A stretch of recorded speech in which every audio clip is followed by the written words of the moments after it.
Developing now, family and community activists gathering at the state capitol in support of death row inmate Michael Smith. They say that he should not be executed because they claim his case is riddled with inconsistencies. We want to bring KOCO's Abigail Ogle back to studio here.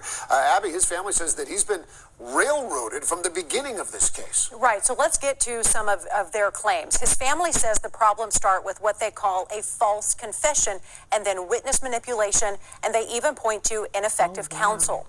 Michael Smith was convicted for murdering 2 people in February of 2002 in separate incidents, a 40-year-old mom and a 24-year-old... Separate incidents?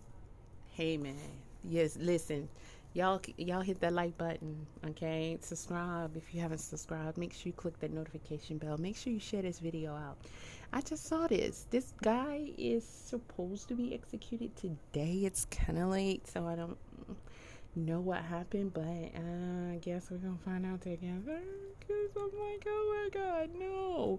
But his family is trying to get it stopped, and apparently they have been. Wait, 2 separate incidents? Or clerk.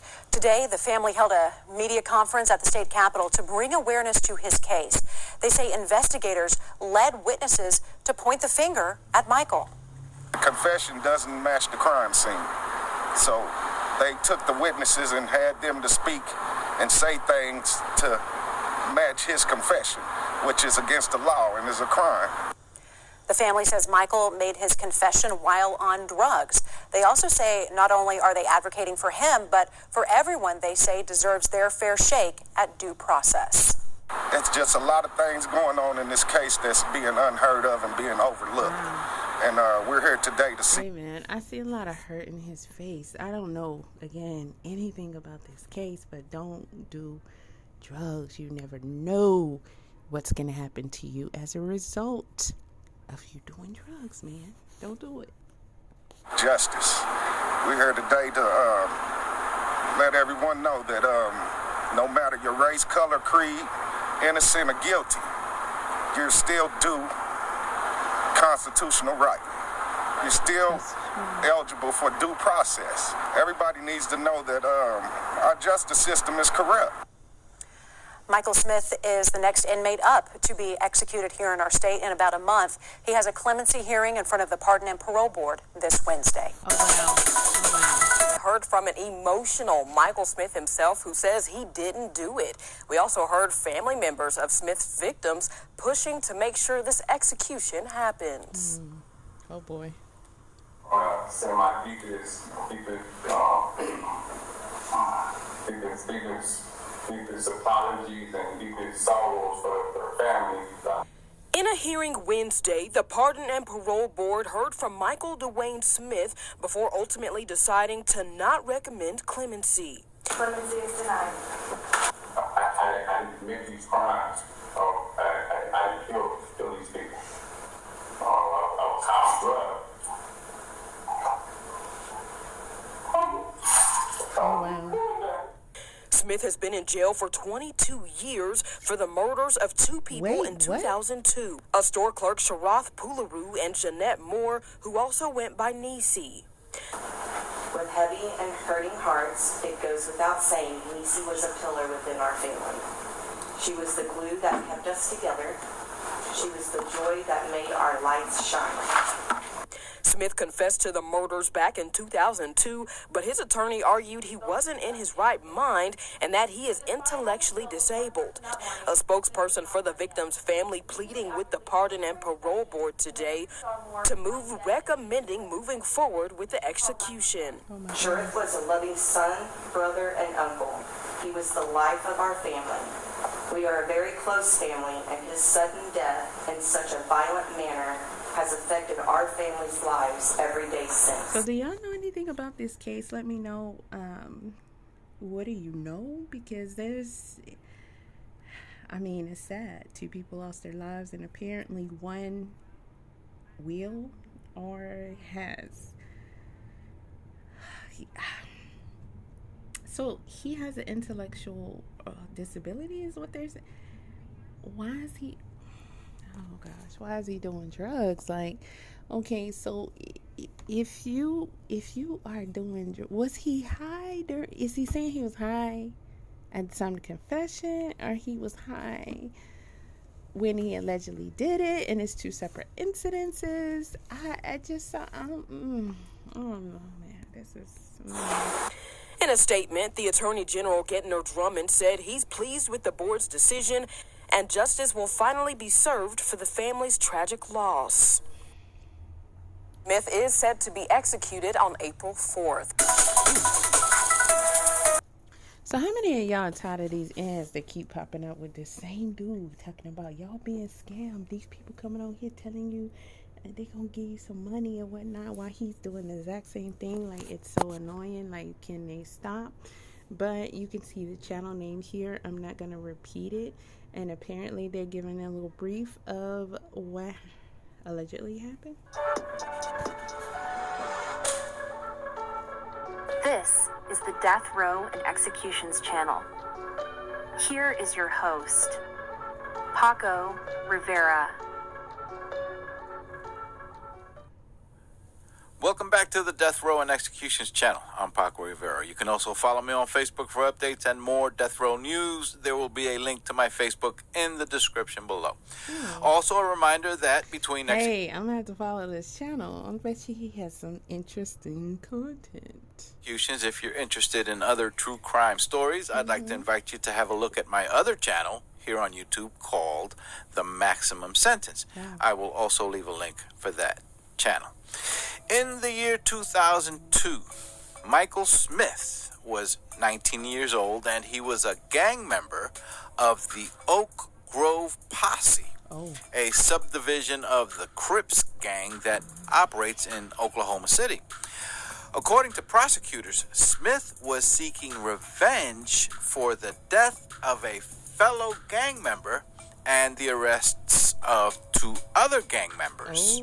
Before the crimes for which Michael Smith was sentenced to death, we first need to go back to November of the year 2000. Okay, y'all, just to be clear, we are watching this being told by another channel. I have not looked into this case. I do not know if these are facts or not, even from the case itself. But, I mean, I'm pretty sure this guy, has done his research. All I'm saying is I don't know anything, and that's why we all here.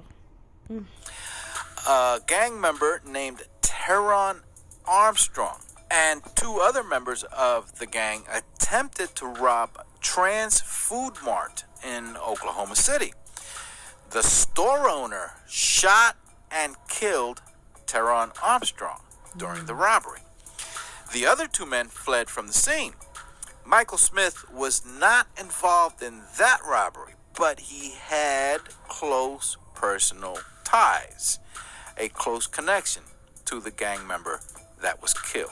The 2 other gang members involved in the robbery were later captured, and their case was set to go to trial 14 months later, 14 months after the crime occurred, in February of the year 2002. 2 days before that trial, Michael Smith, armed with a .357 revolver, went to the apartment of a woman named Janet Moore at about 6:30 in the morning, believing that Janet Moore's son... Hold up. He allegedly went to someone's house looking for them? Yeah, that's gonna be a no. Son was an informant who had ratted out or snitched on his fellow gang members. Smith kicked in the door to Janet Moore's home, and when she began screaming, he shot her to death. Before leaving, he wiped down the apartment to eliminate his fingerprints. Later that same day, Michael Smith went to the AZ Mart, a convenience store located right beside the Trans Food Mart that was robbed 14 months earlier. Smith shot and killed the store clerk, Mr. Sharath Pularu. He then took money from the register and used lighter fluid that he got from the store to set fires around the store where he had touched anything. He also set fire to Sharath Pularu's body. Afterward, he disposed of the clothing he had worn during the murders. Detectives at the convenience store observed shoe prints that appeared the same as shoe prints seen at the home of Janet Moore earlier that morning, and one investigator suspected that it might have been the same killer. A few hours later, I don't know if pumas are popular then at that time in that area, but that's a very distinctive shoe print. Michael Smith went to visit the home of a woman named Sheena Johnson. He told her that he killed a woman because her son had been snitching and that he got revenge for his family. By family, he was obviously referring to his fellow gang members, by killing the clerk at a convenience store. Some days later, Sheena Johnson notified police about what Michael Smith had told her. By that time, Smith was locked up in jail after being picked up and arrested for another matter. Detectives then interviewed Smith, an interview that was video recorded. At first, he denied everything, but... Okay, so he was in jail, so I know they get stuff in jail, but I'm gonna assume he was sober during the interview, so that leaves me to speculate that he was saying he was high during the time of the crime. Okay, I didn't do this. I was high on drugs. I don't know how. No wonder why they were sitting there just looking at him, just like, okay. Later confessed, saying that he went to the home of Janet Moore, but that he had no intention of killing her. He wanted to kill her son, but when she began screaming, he panicked and shot her. And that the murder of the convenience store clerk was in retaliation for the death of a gang member that was killed by a store clerk owner next door, which makes absolutely no sense because it wasn't even the same store.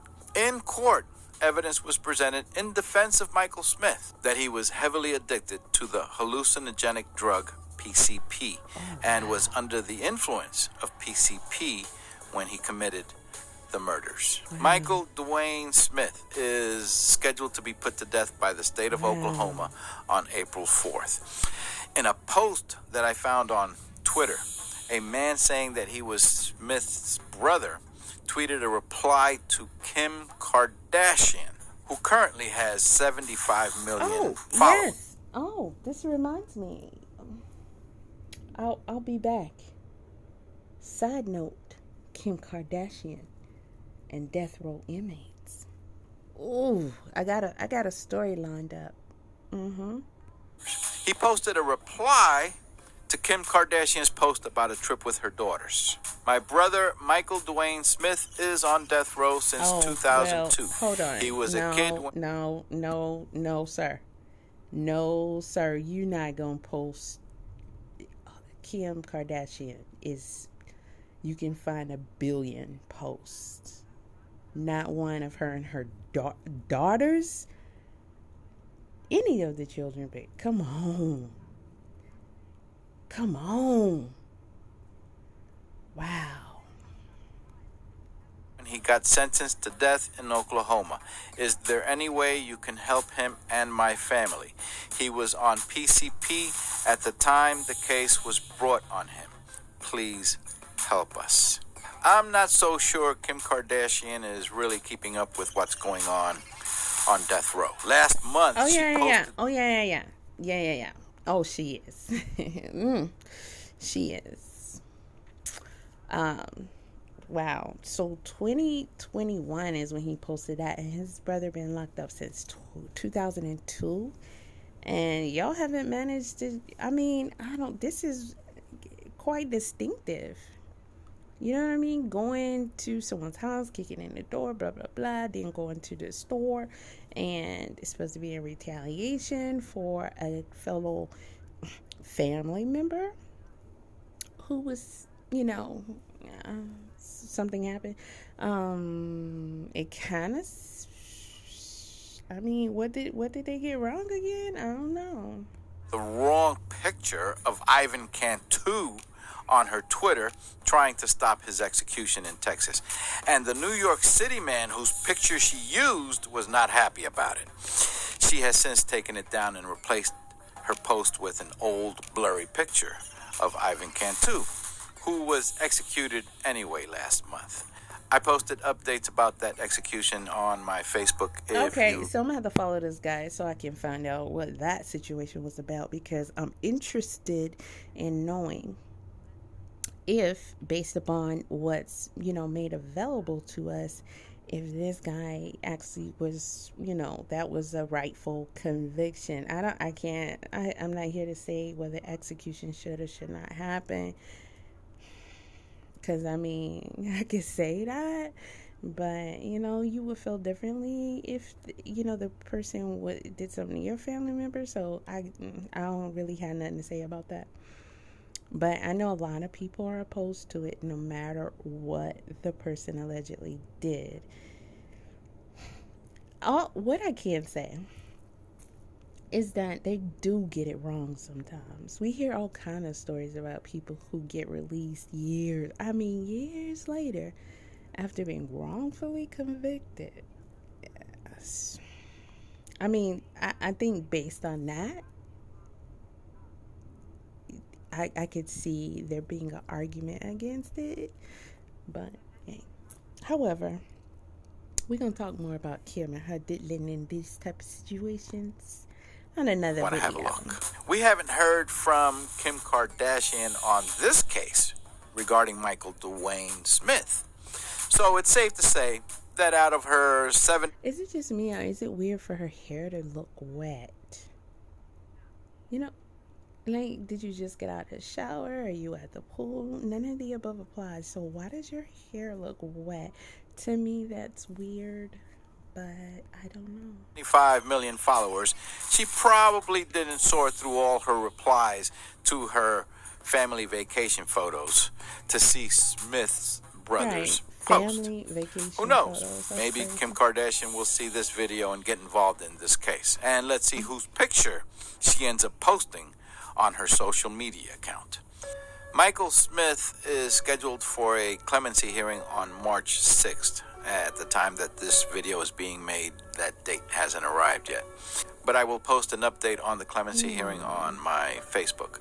Oklahoma Attorney General Gentner Drummond requested that the Pardon and Parole Board deny clemency for him. Meanwhile, last month, the Oklahoma House Committee passed a bill to put a moratorium, a halt, to all executions in that state. The bill would have to be signed by the staunch pro-death penalty Governor Kevin Stitt, and many believe it is unlikely that he will sign the bill. Please remember to subscribe for more death row and upcoming execution stories. You can all very interesting. I'm a new sub now, guys. What do you think about that penalty? Do you think that the states should, have the right to decide whether or not they could perform these actions based upon their... it's kind of tough when I think about it, because we know that there could be corruption at any level of any situation. So it's just... I don't know, it's kind of weird, but that now I can't stop thinking about this Kim Kardashian situation that I wanted to discuss, and so I'm gonna have to try to push that forward, because it's not a good story. But let's see if anything happened today. Before hearing his last words, first he emptied 2 guns into a 24-year-old store clerk and lit the man's body on fire. Then he stormed into a woman's home and shot her because, according to him, she wouldn't stop screaming. And police say he confessed to a roommate, he confessed to a friend, he confessed to a cop. Basically a legal trifecta. But Smith's lawyers tried to spare his life by claiming he has an intellectual disability. The state, however, says his IQ scores are too high for that. A parole board has also looked into all of this, and the execution will move forward. His family went to the governor's office just today in search of clemency, but as of this moment, again, the execution is on track. I spoke to Michael Smith exclusively about where his mind is at that moment. Here's some of our conversation. Wait. Does that say 10 a.m.? It said 10 a.m. It is well past that time. It is probably close to 6 p.m. right now. I got a whole lot of different things going through my mind at the time, but my main focus is things on my mind right now is my family first and foremost, and also the two appeals that I still have and putting the court appeals at this time. Have you had a chance to talk to them at all? For my family? Yes, sir. Yeah, we talk every day. Actually, it was TV on Easter Sunday, but we're in communication. I know you've said in the past that you have been fighting. You say that you're innocent. I mean, does that fight continue? Do you feel at this point like it's over? Absolutely not. Absolutely. I think the fight continues even after. You know, I mean, no matter if I get executed or not, the fight will continue with my family. My family will continue to fight. Okay, that's interesting. Other than the little clip we watched, I haven't heard any, more than I'm sharing with you guys from his family. But his family gonna continue to fight. Let's see what could be the outcome of that, because once he's gone, I mean, you can't undo it. So if at best they would possibly get some money, but it doesn't seem like, from what we're hearing, that they really got a shot. So are they supposed to exhaust all means to what? Because once it happened, like, that's the ultimate thing. I don't know, guys, what do y'all think? If you're in a situation and you believe that your family member got railroaded, would you, even after the execution, would you still try to fight? And what would you be fighting for? I mean, I know there's been situations where people just wanted the name cleared, clear his name, here or not, clear his name. I don't know. I just can't. Again, it's hard for me to imagine what it's like to be in your situation right now with an execution so close. I mean, is it sleepless nights? Is it, are there racing thoughts to your mind? Like, what is your mindset like right now? Oh, man, it's kind of crazy, because as far as you want to keep your faith, you always want to keep your head up and keep your faith in God. That's part of the process of anything in life. Any struggle that one goes through, one always want to keep that faith and keep one's head up and stay strong throughout whatever circumstance. So it's all about just staying strong for my family and trying to just keep the faith. Do they give you any? I don't know. It's good that they put the words up, because the signal is pretty bad. But would y'all be on the news giving an interview? It's like, I guess he wanna, let people hear a human voice so they could, and then he sounds so very humble. This is just sad. So maybe who could do anything to stop his execution at this time? I don't see anything that was even put in place to possibly get that done, except for them wanting to sign to stop all executions, which some states they keep people in office that would be like, nah, we hold on to this. So it's really up to the voters at the end of the day to decide that, you're gonna do something about it. Like, say, here's a situation in Georgia. People getting put out of their homes because of squatters, and them going and changing the mortgage. that's a whole nother story. But the laws protect the person. It's kind of like, it kind of makes you feel like, dang, if I had the heart to do that, that sounds a lot easier than buying a house. Because, man, I don't know. You know what? I might do a little quickie on that one, because that situation there is just, man, it's like, this is just, I don't know, man. This situation here, I don't know if this dude did it or not, but I can't even imagine being every day for years and years and years and years, knowing for a fact that they have a date set to put you to sleep. They give you any kind of information about, like, how this will happen? Is there, do they come in the day before or a couple days before and sort of give you any kind of briefing or anything like that? Actually, it starts 35 days before. 35 days before the warden and the deputy warden pull you out and explain everything to you about the process. I don't know if I want to know. I don't know if I could just sit there and listen to you while you telling me how you gonna, and you ain't create me, but you gonna end me. And you gonna explain to me how you gonna do it 35 days before you out. Listen, I don't know. This is just a lot. And what do they tell you? Huh? Just basically, it's basically about what I can and can't have in the cell when I'll be moved to the death cell and the process. The process, actually, I've been down here so long, so I actually really already know the process. So it's basically they have to tell us, but they know I know, but they just have to tell me the actual process of how things don't proceed. Okay, so the caption didn't pick that up. Basically, what he was saying is, they know he knows already. I mean, his lawyer, or he looked it up. I don't know. But they said they have to, by law, explain to him the process.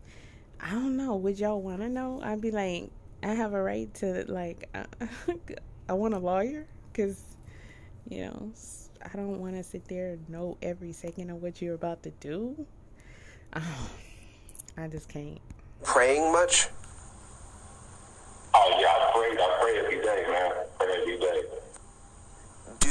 Do they say anything? I mean, you always hear there's like a last meeting. You know what's bothering me? The fact that he gave this guy an interview, and the dude.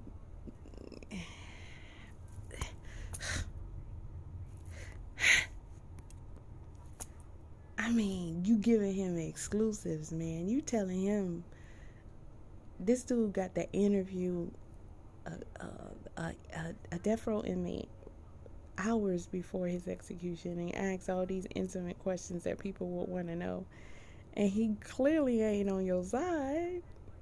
So what you doing it for? I don't know. He just want to have his voice out there. Like, nobody's gonna. Okay, well, you better than me, because child, please, I'll be like, what? All that kind of thing, has that been brought up at all? Yeah, that's part of the 35 day. At 35 day, when I was talking about the 35 days, they ask you all that. It's a lot of paperwork you got to fill out as far as your last visit and your last meal and all that. And what did you put down for that?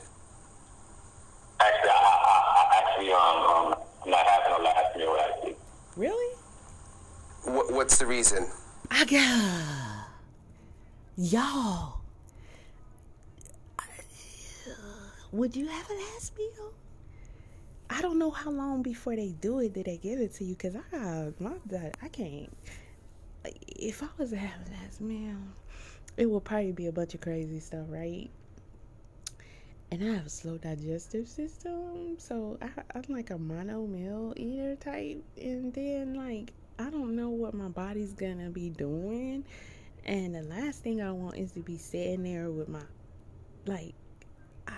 a bunch of undigested food convulsing inside of me as I'm convulsing. I don't know how many hours.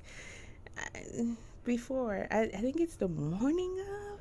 Like, I would want my meal. I mean, the morning of makes sense because the day before. I'm going to need mine the day before because I'm going to have a whole bunch of crap. Like, I don't even know yet, but it's going to be a whole lot of it. And I might not eat it all, but, I'm going to run that tab up, though. I don't know. I don't know. I never had any plans to have a last meal. It's some guys that have already got their list rolled out. If I ever have been down there, I never even planned on eating a last meal. That was something I never even planned on doing. So you in a cell or jail with a bunch of dudes and y'all all know your death date,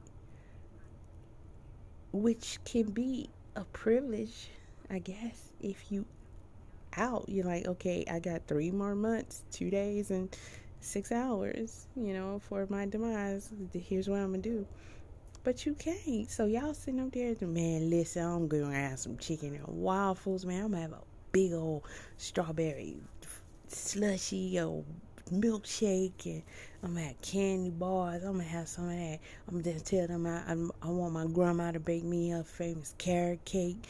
I want sweet potato pie. Man, I want the whole Thanksgiving meal. You understand what I'm saying?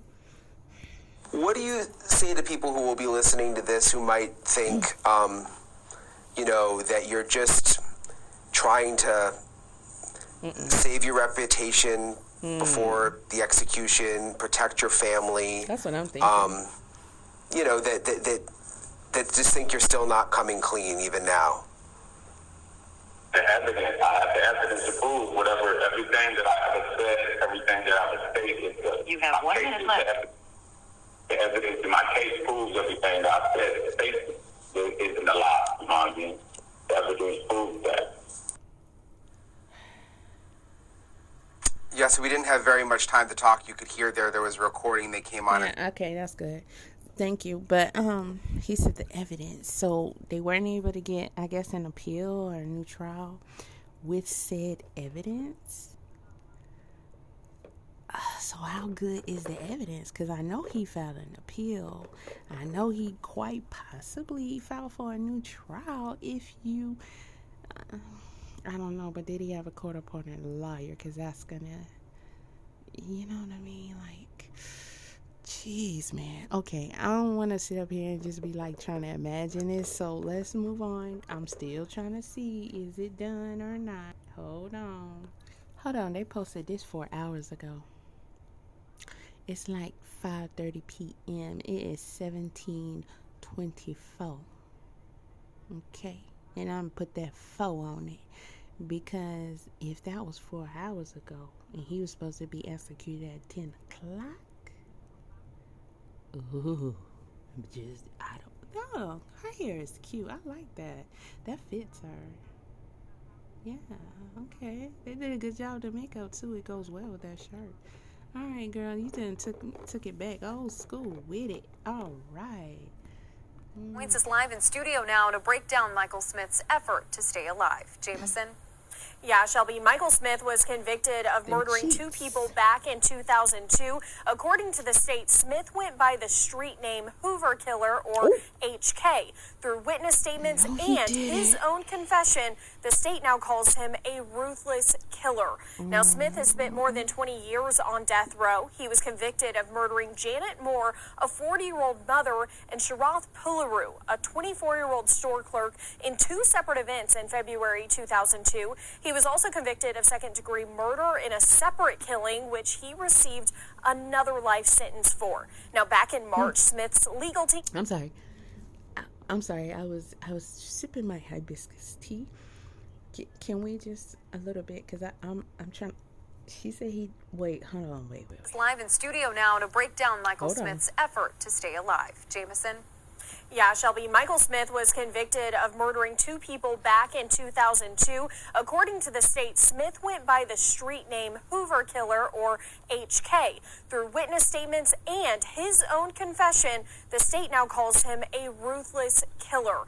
Now, Smith has spent more than 20 years on death row. He was convicted of murdering Janet Moore, a 40-year-old mother, and Sharath Pularu, a 24-year-old store clerk, in 2 separate events in February 2002. He was also convicted of second-degree murder in a separate killing, which he received another life sentence for. Now, back in March, Smith's legal team and family made a final attempt to save his life in front of the Pardon and Parole Board. They are... Okay, stop. Just stop. Okay.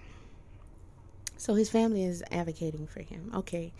But we see Eligio's wives video coming up, y'all. They still going hard for him. And that's cut and dry, y'all. It don't get, in my opinion, from just a lot of cases. Because he confessed.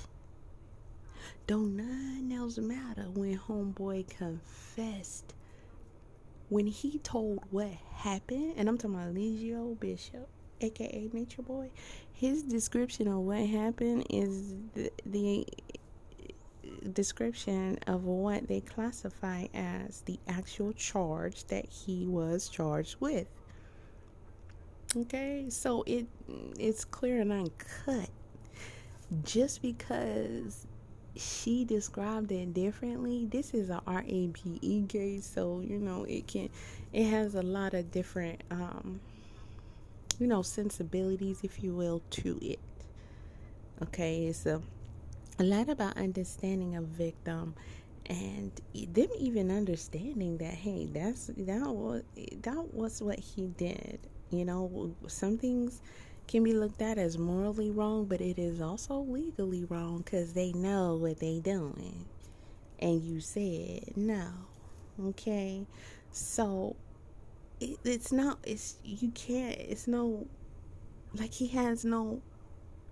clear and uncut. We heard dude couldn't stop talking in his confession, and he described literally what was the crime that he committed.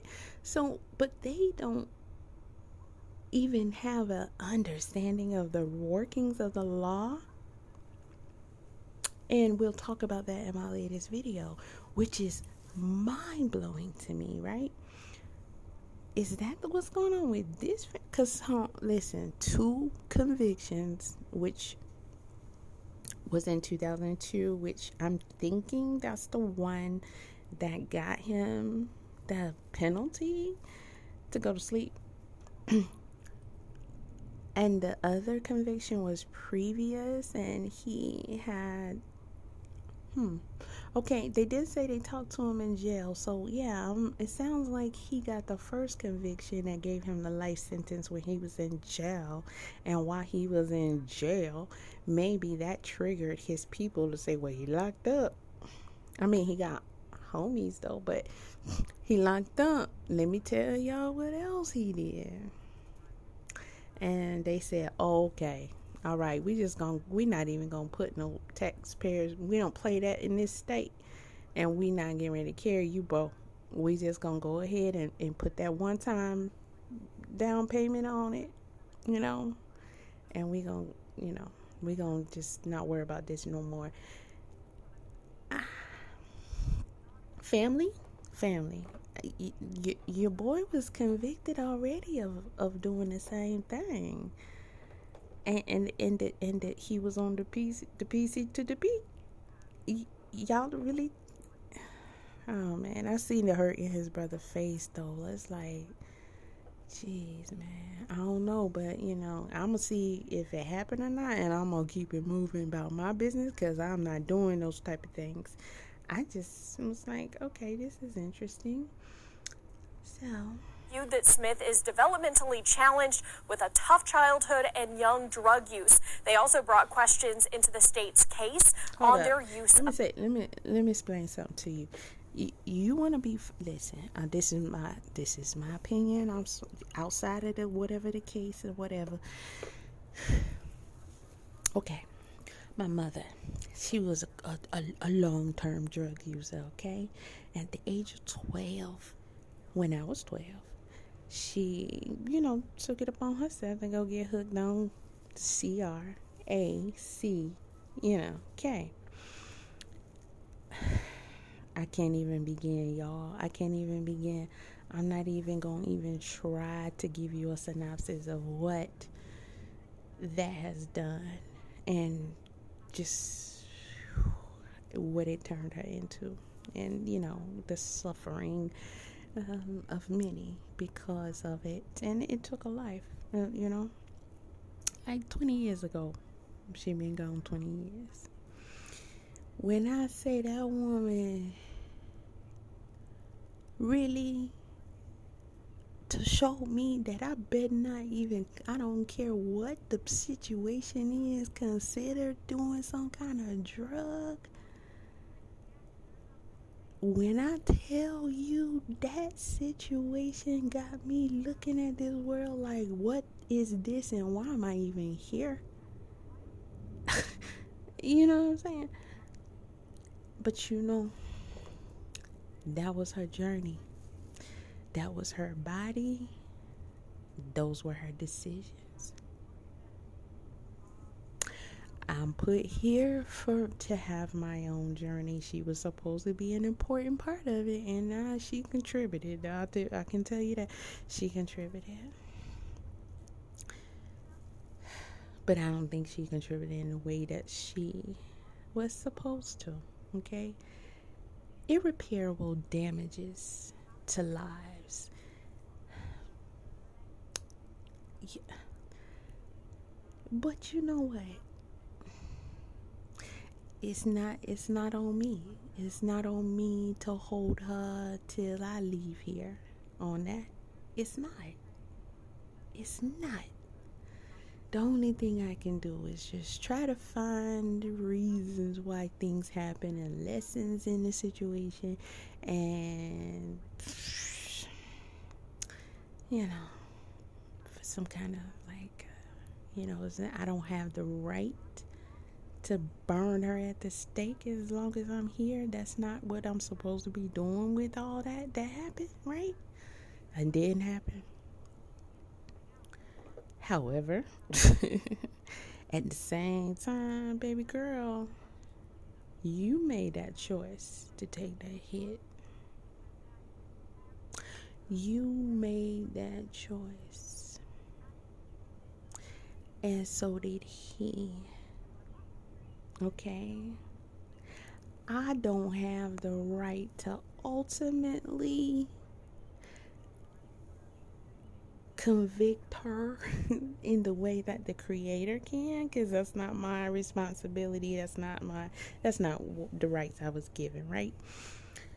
But I'm not gonna sit here and covet what has done. You know what I mean? Like, I can't sit up here and give you no pass, baby girl, because you was on drugs. That's a choice you made. That's a choice you made. And we learn in life. Okay, we had the DARE program when I was young. We learn in life by whether somebody gives us in-depth education, or we see things, or even knowing if the Tylenol gonna make my head stop hurting. They're called drugs for a reason, because they all have powers to do things to our bodies, and we're not necessarily capable of fully knowing what's going to happen when we take it. It's always at a chance. So if something is stronger than what the doctor is trying to prescribe, and it's supposed to be illegal, and that's a huge, it could do a lot of, I could get hooked, I could die, I could hurt other people. I don't know, it can make my brain explode. Like, I have no idea from one hit to the next how it's going to affect me. and you still made that choice, bold. That's a bold choice, in my opinion. Okay. So yeah, I'm biased when it comes to people and drugs, and I'm trying to bring myself on down because I feel me getting hype. And the hypeness is all because of my mother. Okay. She brought me here, and I'm supposed to learn what I can from that experience. But ultimately, I didn't create. Well, I did bring some children on this earth, didn't I? But you understand what I'm saying? I'm not the ultimate creator, so I don't, because I done some stuff too. I don't do no drugs, but yeah, I've sinned. I probably sin every day. I think we all do, according to what we're told. So, everybody has a right to make their choices. Homeboy made his choices. Okay, each and every time he got high, he made his choices, knowing the effects of it. I don't want to hear you're hooked, bro. That's the reason why I'm not touching it. None of it. Not only because I don't want it to jack me up.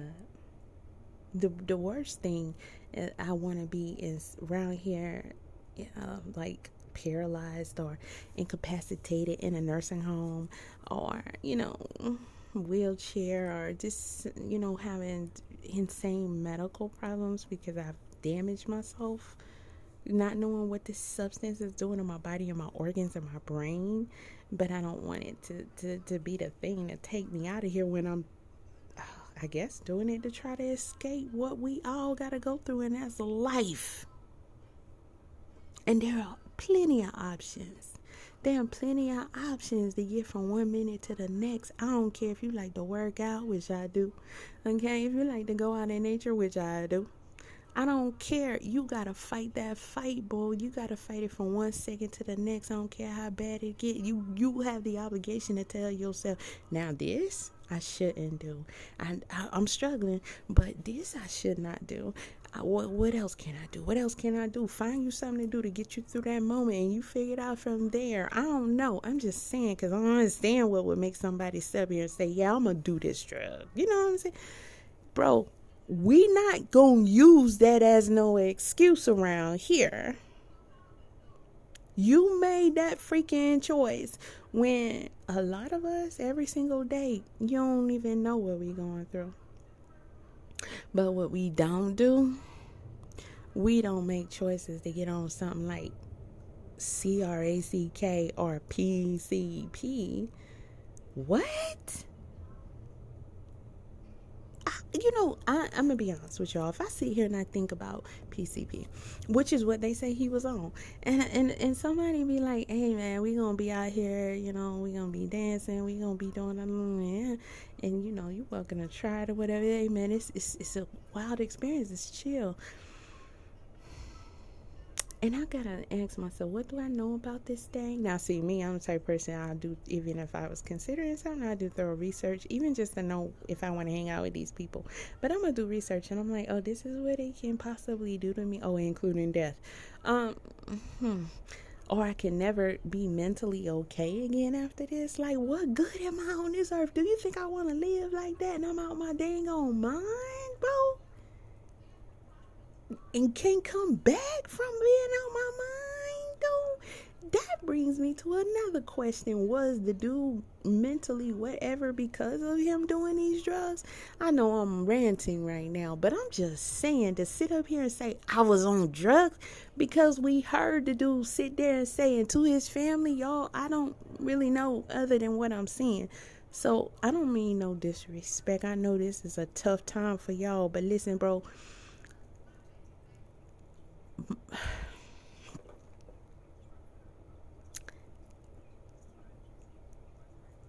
My mother wrote me a letter one day,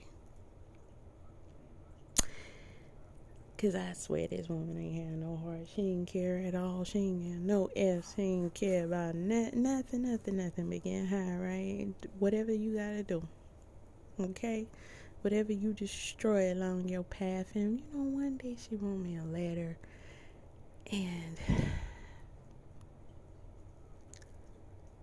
you know, she apologized for a lot of stuff. And she said, I'm sorry I do these things. I'm sorry I did these things. But it's to DRUGS. You know, it's like, bro, it still happened though. And I don't know what you trying to say to me right now, because all I know is what I've been going through with you, what I've been seeing from you. And this is you telling me is that? Well, leave that alone, but you not doing that. You keep making a choice every day to do that. But you gonna blame it on that? I really can't. I really can't.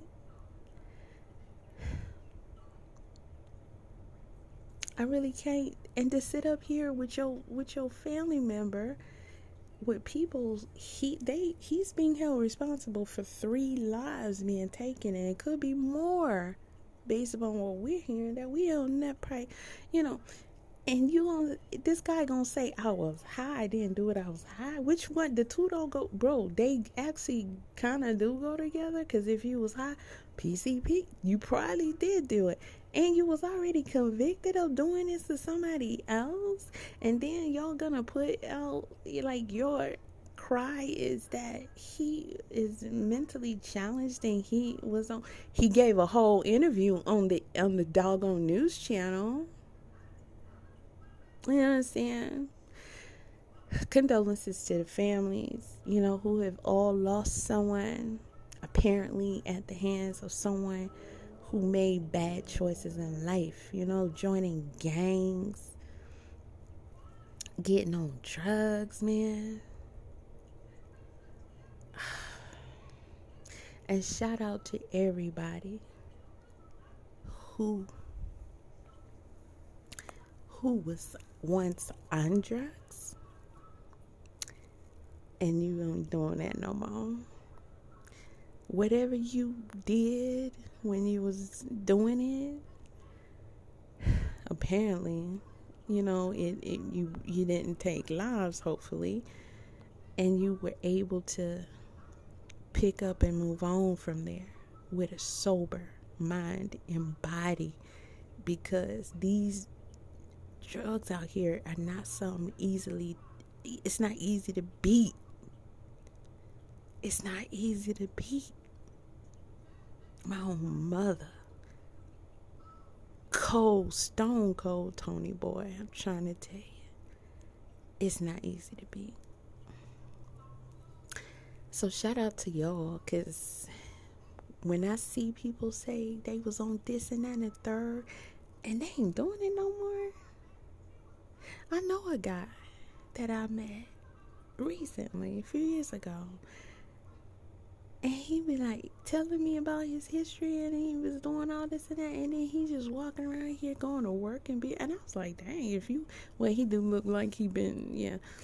But if he hadn't told me all those things, I was like, damn, you was doing that every day, and now you don't do it no more. Like, people literally make the decision to go through whatever it takes to get off that shit. And this dude don't even have no children. I get it. Everybody's different. But I commend people who made it through, and they don't live that life no more. They don't live that life no more. We all gonna go through something. But at the end of the day, you have to make a choice to say, I'm more in charge than this. This is my body, my journey, okay? And it's not going in the way that it should be going. And I gotta change it.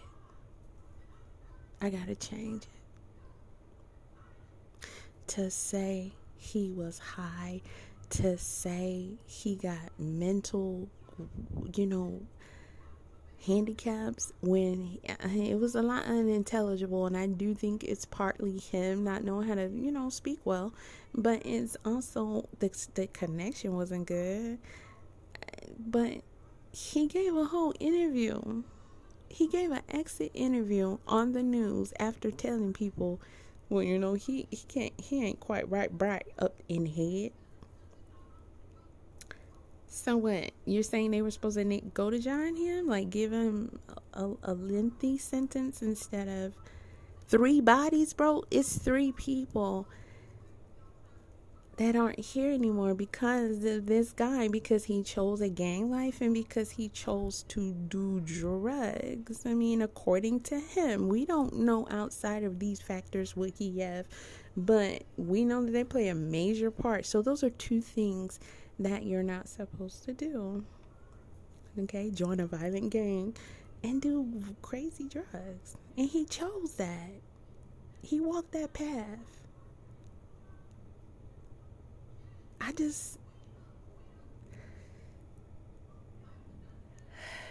get it. It's hard to see him go. It was hard for me to let them put dirt on my mama's casket too. It's hard every day.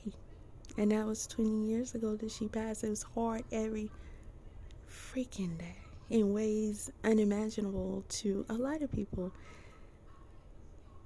But I had to do it. I had to do it. And I was going to rip apart with my bare hands any and everybody who even thought for a second they was about to put some dirt on my mama. And I was about to leave her in the ground. Bro, you have no clue. And I had to do it. I had to tell myself eventually, you're going to have to do it. So I understand how hard that can be. But I also had to tell myself these are consequences of choices that she made. And this is just what, this is where it led. And this is looking like that's the same situation with your brother, your family member. These are, y'all not gonna sit up here. So y'all saying the whole storyline is false? He wasn't in a gang, he wasn't on drugs, man. And we supposed to spare him execution so he can live for the rest of his life in a cell when he has 3 bodies under his belt according to the law? Okay, let's go. Let's see. Are we finished with this video? Because I got lost, y'all. I got lost for real. Homeboy said I didn't do it. I was like, okay. Come on, let's go. Witnesses. Now, in the hearing, the state used Smith's video confession against him, playing multiple clips of him describing killing Moore and Polaru in great detail. What? During the hearing, though, Smith claimed he never killed them. Families of the victim were in that room crying when they saw the confession and the brutal crime scene photos. The board voted 4-1 against clemency for Smith. That brings us to today. Smith is scheduled to be executed by lethal injection at... Did I see 4 obituaries? Was one of them... Couldn't have been. That was a baby. I don't know. Listen. Okay, so the brother said that the crime description, the confession didn't match up to the crime scene. Okay, if he was high when he did it, then all he got is his memories. I think that's kind of part of the reason why you shouldn't be on drugs, is because you might do some things that you really don't. Man, this is hot mess. In this morning, that's happening in McAllister. Now, there's a protest this morning outside the governor's mansion in Oklahoma City calling for a stop to executions, including Michael Smith's. But it's highly unlikely that Governor Stitt would step in to stop the execution after Smith was denied clemency. For Good Day Oklahoma, I'm Jamison Kiefover. It's not going to happen. Okay, let's see, because I'm still looking, y'all. Hold on. Underway at the Oklahoma State Penitentiary for the latest execution here in the state. In about 30 minutes, Michael Dewayne Smith is set for lethal injection. And here in Oklahoma City at the governor's mansion, a group is protesting his execution. That's where we find KOCO's Cameron Seibert live for us this morning. Cameron, show us that scene there behind you. Yeah, good morning. 30 minutes after this protest started, you can see more people starting to gather here on this curb. This is the protest in what are quite literally the final moments of Michael Smith's life this morning. This group is the Oklahoma Coalition to Abolish the Death Penalty, pushing to end executions here in Oklahoma. You can see they've got signs out here this morning standing in solidarity as they push for the end to executions. This is just one of many attempts to save Mr. Smith's life. Just yesterday, his family delivered a petition to Governor Stitt calling on him to intervene before his execution. Smith's attorneys have requested a clemency hearing.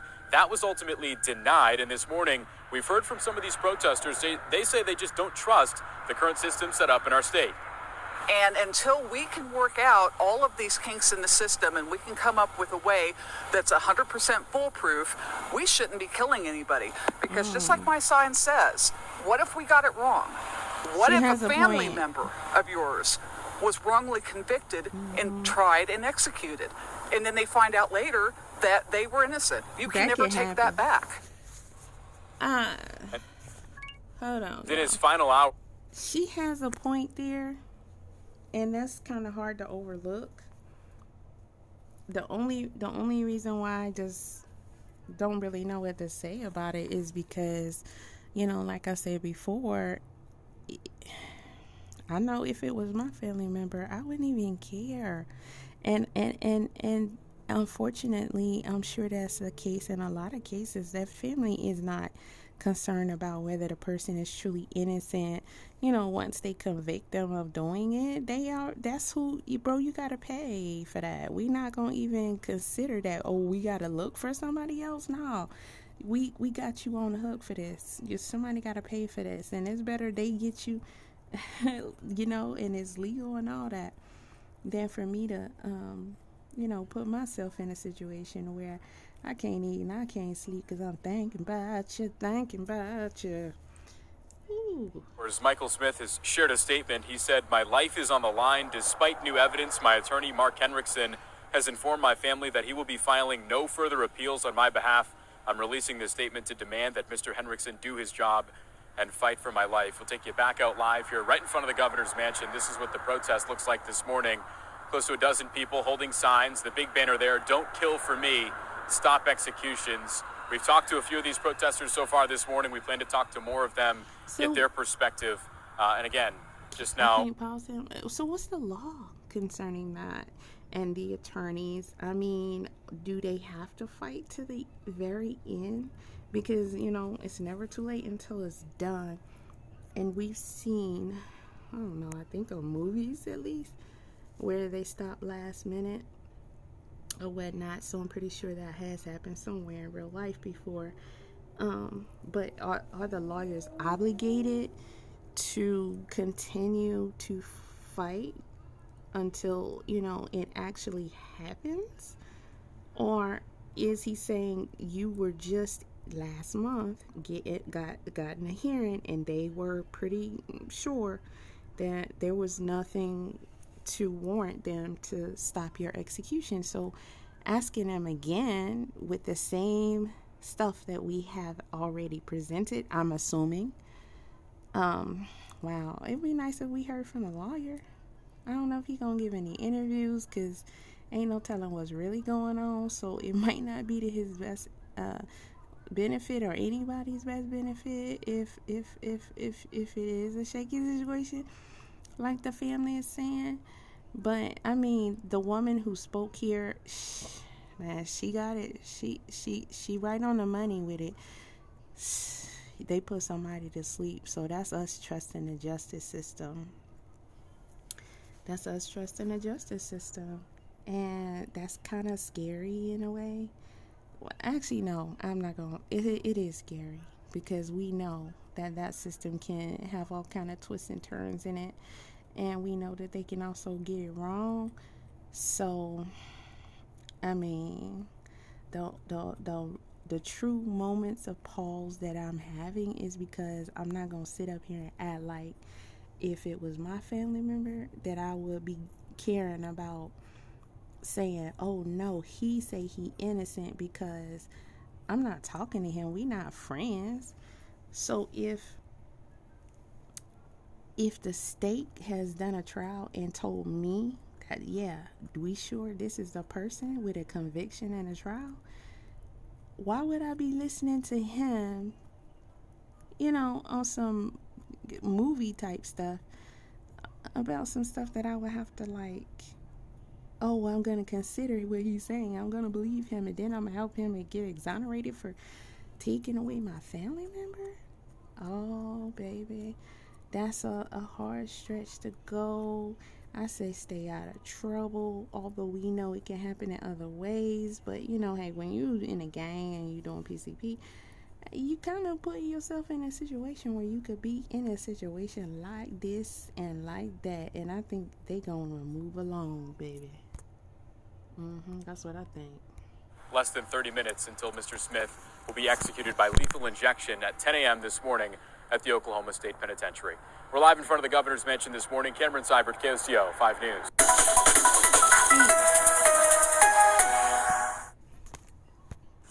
3 reasons why you need this portable welding machine. See, I had to take it to the internet because YouTube, I'm getting these videos. That was the one, close to the conviction time. But I'm seeing a lot of videos that, were posted hours after that. So it's like, what? Where they still discussing it and posting his, I don't know, I guess they're riding a story because it's the first conviction in Oklahoma in 2024. I don't know their conviction rate, but to be in a state that will put you to sleep, for doing certain things, and you gonna go out and do those certain things, is about as crazy as being in a state that'll put you in jail for life with no possibility of parole for RAPE, and then you want to do it. So here's an article. Can we move this out the way? Michael Smith, who was convicted, okay, we know he did. We know what he did. He gave his final 3 words before he was indeed, take on up and yonder, at the Oklahoma State Penitentiary on Thursday. Well, today is Thursday, unless I'm tripping. Today is Thursday, and we on spring break. Ooh, it's almost over, y'all. That's crazy. Some bull. Smith confessed to 2 separate shootings, of Janet Moore, 41, rest in peace, Janet Moore, and Shareth Puluru, 22, but later tried to appeal his conviction after spending 20 years. Wait, did he try to appeal it recently? Did they recently try to fight, or have they been fighting all along? That's an interesting question, but I'm not gonna look no further than this video. I'm gonna tell y'all that, because that's on y'all. Okay, you lost me with I was on drugs or whatever. And multiple failed attempts at an appeal. Okay, so he had multiple failed attempts and he didn't get no appeal. All right, listen, buddy. Let's say you was set up like you say, but if you riffraff out here on these streets, gang banging and whatnot, doing drugs, they want you off their streets. Anybody will want you off their streets. Okay, so don't be doing stuff like that. All right, so they gonna set you down. All right, any chance they get, they gonna go ahead and set you down if they really care about cleaning up the streets and making it safe for their community. So anywho, when asked if he would like to say any last words, he said, "No, I'm good." Well, those are your last words. Okay, he said, "No, I'm good."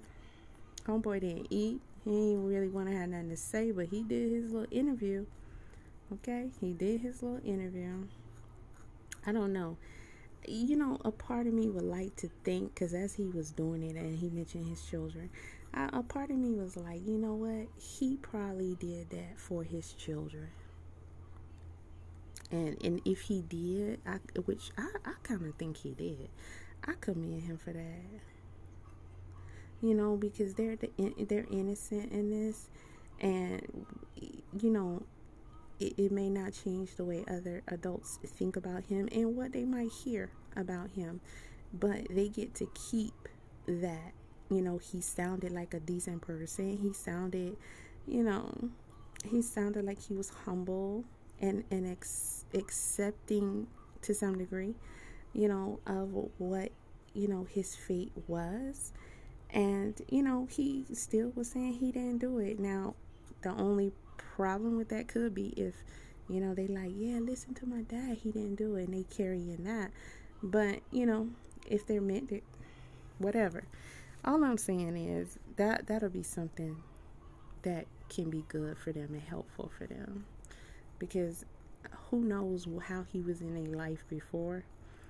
And I'm pretty sure they didn't, you know, see a lot of him while he was in prison. So, yeah, I can see that him doing that interview was good. And hey, homeboy didn't even get all that food or whatnot.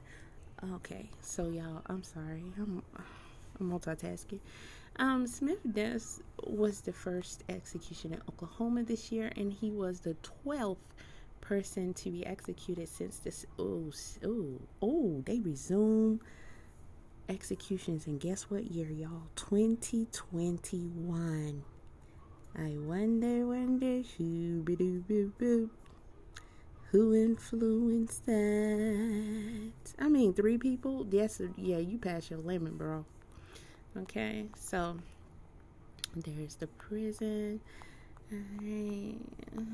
Moore's son, Philip Zachary Jr., and niece, Morgan Miller Perkins, were at the execution. Ooh, I don't know.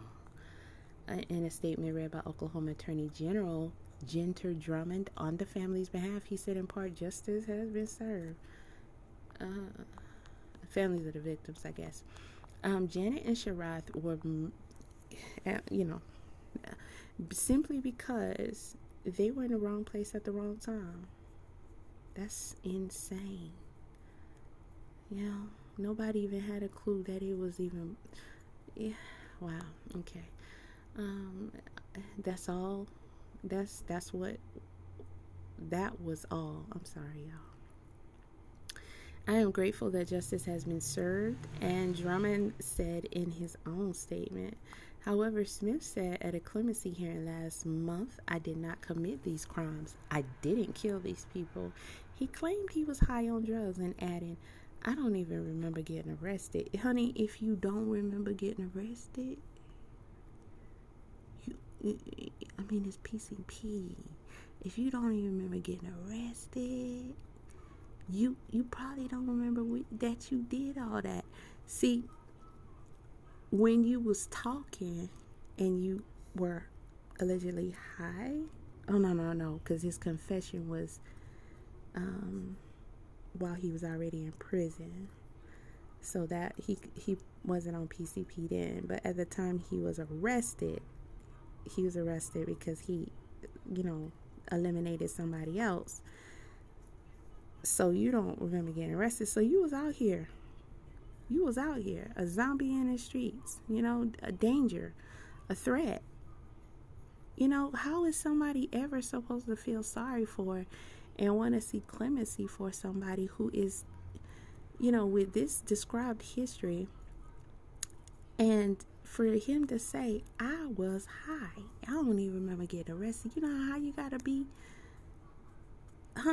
You know how you gotta be to not even remember getting arrested? Why would somebody even, you know what? Okay, he did express his deepest apologies and sorrows to the families. That's what's up. But it's kind of hard for them if you're going to say, yeah, I apologize, but I didn't do it. Bro, you already said you don't remember getting arrested. Just because you don't remember getting arrested, you do understand that you still got arrested. So not remembering doing the crimes doesn't mean that you didn't do the crimes. You know, that's if you truly don't remember. Because I have no way of being able to understand that somebody is so high they don't remember taking more than one life. That's wild.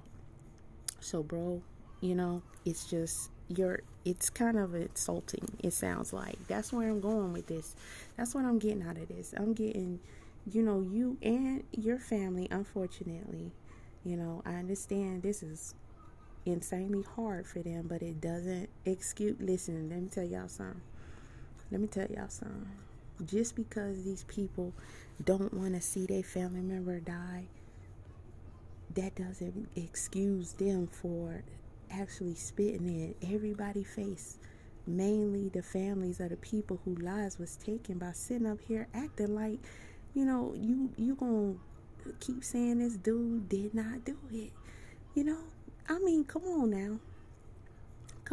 You gotta do better than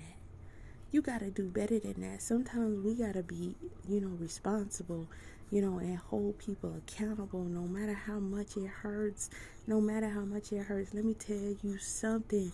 Like I said, it was gonna be multiple bodies splattered that day. And I was sure of it.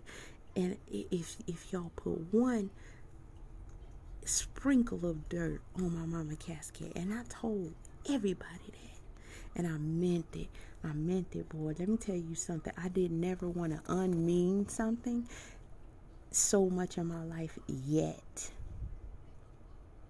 The only other time I could see myself being in that situation is if somebody mess with my children or my grandchildren.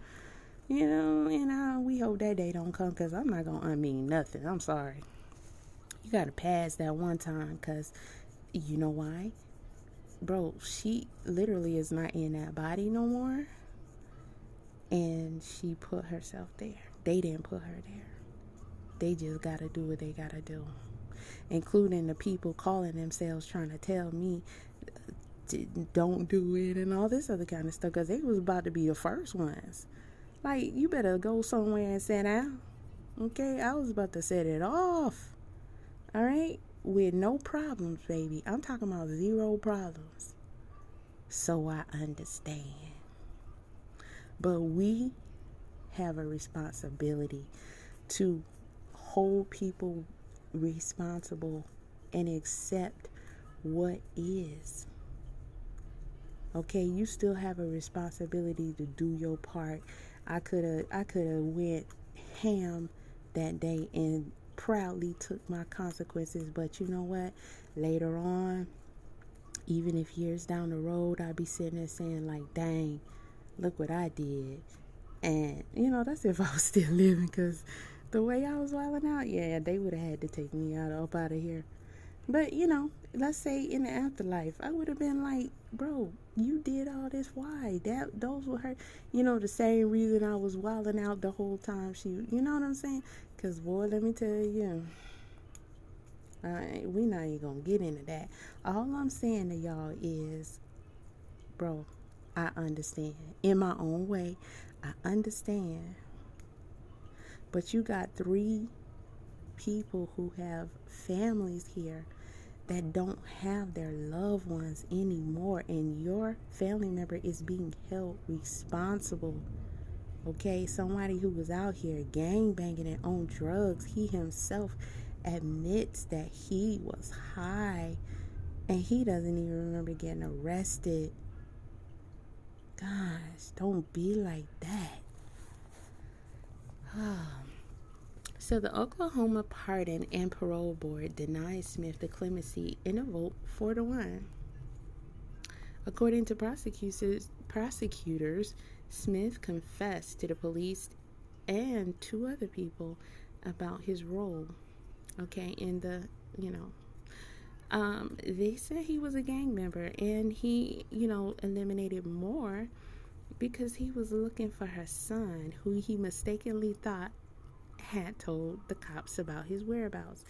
Now, remember when that dude said she wouldn't stop screaming? Can you imagine panicking, somebody kicked in your door and you just screaming and screaming?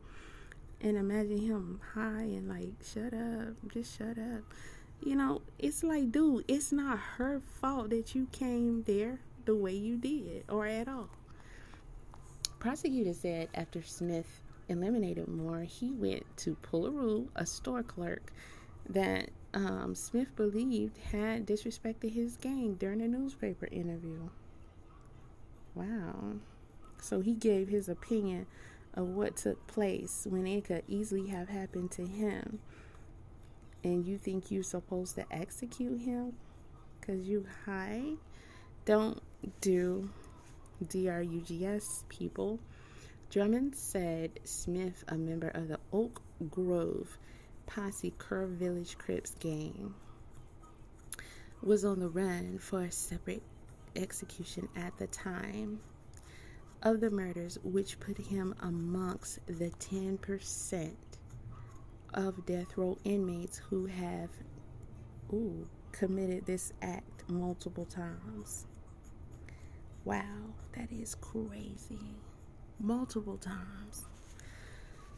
Mark Hendricks, Smith's attorney, argued that his client should not receive the deceased penalty, okay? And instead, he should just get life in prison.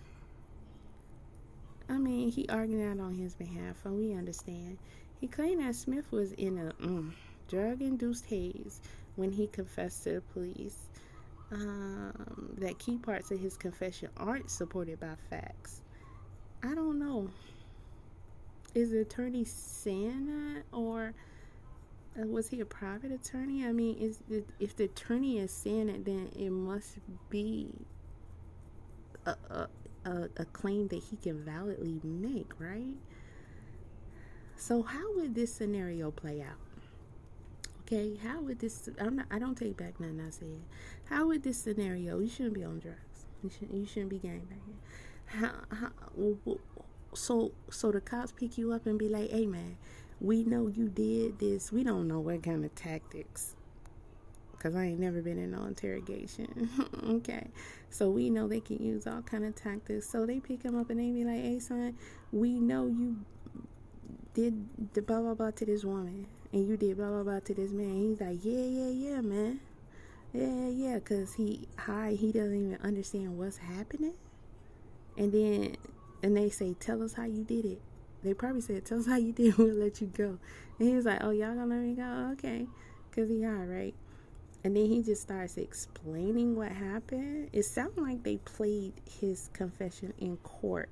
So you mean to tell me they listened to his confession and, in court, and nobody said, this just doesn't match what the crime scene is. So nobody said that? Nobody said that. Let me ask you all a question. If you're still listening, thank you. Make sure you hit that like button. Make sure you share, subscribe. Turn on your notification bell. Yes, I got a lot to say. Y'all know I like to talk. This is, I don't know. Do we say let's try and advocate for this dude after who knows what has been revealed more about him in court? Is anybody gonna say let's advocate for this dude? Is anybody in court? Here's my real question. Is anybody in court gonna be listening to whatever parts they play, if they were in the courtroom to hear it, and say, "Oh, this don't quite match up with the crime scene"? Who's to say that any family members know details? Because how it might be too hard for them to listen to or look at.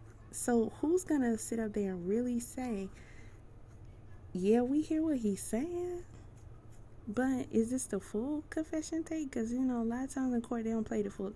I don't know. This is just, hey, he gone now. This is what they say. So, I'm gonna do what Teddy say, After this video, it looks like another TKO. And, family, y'all gonna have to decide on your own, based on whatever circumstances are, how y'all gonna come through. But just remember, ye will be judged. Okay, you will be judged. So keep that in mind. Okay, it's no good living in a facade and trying to uphold somebody who is unholy. That's not what we're here for, man. That's not our responsibility here on life. We have a duty. We have a duty to do what's right by other people. We don't have a right to add to others' misery, and for you to be fighting for this dude. If he truly did take away other people's lives, that is just adding to the disrespect and the suffrage of the families, and it's disrespectful to the fact that these people existed. Do you understand what I am saying, baby? Come on now. You got to mourn another way. I seen all that hurt in his brother's face, and it was just hard to see. It was hard to see, but I'm pretty sure his brother been hurt. I'm pretty sure his brother been hurt when this man decided that he was going to take this road in life. And you know, the thing is, you always hold out hope that they're going to one day come up out of that. And when it don't happen, it's the hardest thing in the world to accept. It's the hardest thing in the world to accept. But we can't act like they didn't do the things that they did. Drugs or no. Drugs or no, baby. The Oklahoma Court of Appeals said he has, Smith's confession was corroborated by 2 additional confessions and physical evidence. Dang, no cameras. See, this is some of the reasons why we have all this camera surveillance. Because I have not yet heard about camera surveillance. Hearings also argued that Smith was intellectually disabled. Okay. Is that because of drugs? Because, you out here intellectually disabled and your family didn't get custody or care or guardianship of you, so you won't be out here gangbanging and on drugs, knowing that you probably don't really fully understand what you committing yourself to every day. Okay, and they stepping in now. Because if he truly was intellectually disabled enough to be excused somehow or whatever in court for this type of crime, then he was at that level for them to get a guardianship over this guy. And if he have to be in a facility, so he won't harm himself and others. You know what I'm saying? I'm just saying, baby. We gotta take it. We gotta take responsibility. We coming in here after they done ran amok and then saying, "Oh man, cut them a pass, man. Let them live, man. Let them live." Not my family member. We can't do that, baby. He didn't do nothing. He was just on drugs, man. He kind of slow. He don't know no better than to take them damn drugs. Okay? Nah, baby. Hendricks also argued that Smith, he is hoping to get leniency from the judicial system. Meanwhile, Drummond says Smith's IQ scores made his intellectual disability claim statutorily ineligible. I mean, why y'all didn't put the score up? Is there HIPAA or something? Can we get the score? I mean, we gonna trust that it's a proper score. Can we know his score? Because I don't think it's that high. But, homeboy did a pretty decent interview. It ain't low enough. Newsweek reached out to Hendricks via online form for a comment. That's it. We don't got no details about the execution. How did it happen? Okay, I can't leave until I at least find out that part. I'm going to always be wondering. I'm going to find out without y'all anyway. So let me go look. I'll be back.